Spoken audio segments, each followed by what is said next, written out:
brought to you by IOCO, Africa's leading integrated technology services company.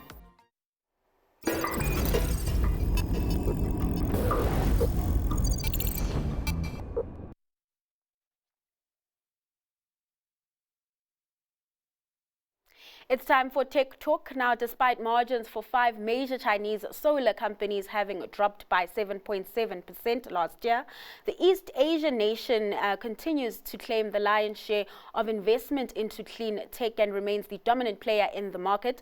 Arthur Goldstuck, CEO of World Wide Worx, joins us for more detail on this. Arthur, thanks so much for your time this afternoon. Now, before we get into the crux of it, I mentioned one of the products that are, listed within the clean tech industry. Just take us through some of the products in that industry. I'll take you through some products as well as give you a sense of the Chinese dominance of that market. China controls 80% of global solar panel production, which is obviously the leading edge of clean tech globally, and in South Africa for that matter. It also manufactures 75% of the batteries that are associated with clean tech, and it manufactures 60% of wind turbines that are sold globally. So at the three, you could almost call it leading edge product categories of clean tech, China is absolutely dominant. And then also I guess, attracting the lion's share of investment with their factories rather producing most of these products. This is not only about investment in factories and manufacturing, but it's the result of a 20-year strategy for developing clean tech in China, and a strategy to lead the world in that area as well. So state support and subsidies have allowed China to achieve that scale, and that scale in turn attracts the massive investment. But with the scale also comes a strategy for integrating. So it's an ecosystem. It's not just product categories. It combines research and development, manufacturing, global logistics. And what they've done really is created a seamless global pipeline that makes it so cheap for countries like South Africa to import clean tech from China rather than invest in its own. But that, of course, is a short-sighted approach. Then you mentioned something important there around, global supply chains. And we do know that we have those tariffs coming through, which could, also affect those supply chains. Walk me through some of the risks that are there and what they present for the Chinese clean tech market. Well, the big issue, of course, is that tariffs are being introduced to try to hold back the sheer dominance and scale of Chinese production in this area. But it's not the same as in an area like, for example, car manufacturing, where you have massive manufacturing happening in the United States, in Europe, even in South Africa, where the car manufacturing industry is one of the dominant industries in this country, responsible for something like 5 or 6% of GDP. This is very different. This is an area where other countries or regions haven't focused on building up capacity. So simply slapping tariffs onto Chinese products is not going to hold back the Chinese market. It will, of course, limit sale of products to some extent to some countries. So the United States, for example, will no longer be a major market for Chinese clean tech. But China understands that Africa, for example, the entire African continent, is a massive opportunity for them to expand. And they will keep expanding, and you will see investment in South African solar farms, for example, from China, because of the scale and the low cost and the supply chain and the integration that they have.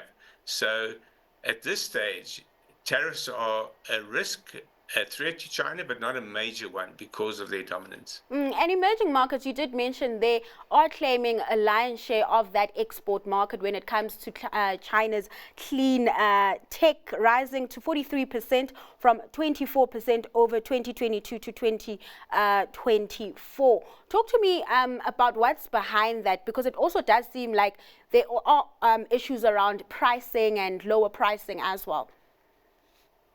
Yes, indeed, because China is the world's clean tech factory and the African continent is the most energy poor and infrastructure poor continent in the world.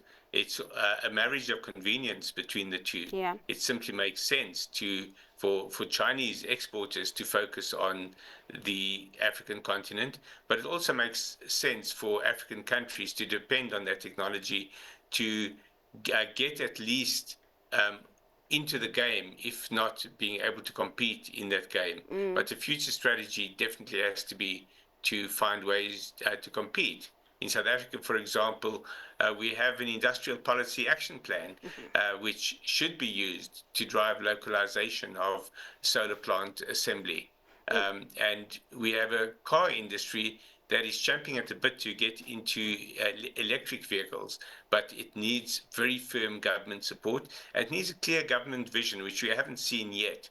We've heard a lot of noise from government about its commitment to such support, but we need to see it put into action. You talk about vision and, countries establishing their own factories and, developing their own sources of clean energy. I've noted that the EU is also trying to do the same thing. How does it fare up against China? And maybe just walk me through some of their plans they have in place to, beef up that sector. Well, we saw this week, for example, in Spain, a massive collapse of the electricity grid there because there hasn't been a clear enough rollout strategy for introducing and including clean energy into the grid. So when things go wrong, they go badly wrong. So they're still at an early stage of really having a continent-wide or a region-wide strategy in this regard. But we've already seen for the past decade how countries like Germany, for example, depend more on renewable energy than fossil fuels for bringing electricity to ordinary households. And that culture of use of renewable energy and of clean energy is what will give Europe a continued strong foundation in this space. And before I let you go, Arthur, walk me through the importance, I guess, of, just clean tech in general in the grander scheme of things.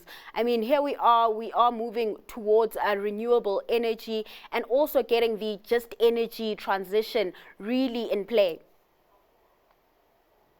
The truth of the matter is that fossil fuels run out eventually, but they are also incredibly damaging to the environment. And it's been made a political issue in the last while through what's been happening in the United States. But we have to look beyond the politics of it to understand that obviously pollution is not good for the environment and it's not good for people. And we have to look at renewables in terms of when it becomes cheaper to produce renewable energy and to use that energy. It's a no-brainer. I cannot imagine why there's even a debate on why we should not be going in that direction. Arthur, thanks so much for your time and just sharing your insights today. That was CEO of World Wide Worx, Arthur Goldstuck.